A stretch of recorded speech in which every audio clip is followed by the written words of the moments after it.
अस्सलाम वालेकुम दोस्तों, 6 फरवरी 2025। तो चंद सेकंड्स में आपको ढेर सारी सब्जियों के रेट बता देते हैं जी। और आपने क्या करना है, हमारे वीडियो को आगे अपने दोस्तों के साथ शेयर करना है, लाइक करना है जी, कमेंट्स करना है। कटी का रेट है जी 100 रुपया पर केजी। और शिमले का रेट है जी 120 रुपये किलो। गाजर का रेट है जी 40 रुपया पर केजी। बंद गोभी का रेट है जी 40 रुपये किलो।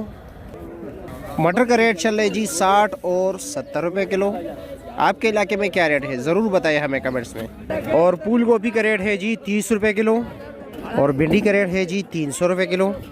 गोल बैंगन है 90 और 100 रुपये किलो। अरवी का रेट है जी 150 और 160 रुपये किलो। फ्रेश बीन का रेट है 120 रुपये किलो। शलजम का रेट है जी 40 रुपये किलो। पुदीने का रेट है जी 80 रुपये का दर्जन यानी 12 गड्डी। मिर्ची क्या रेट चला रहे हो? 450 रुपये दड़ी, 90 रुपये किलो।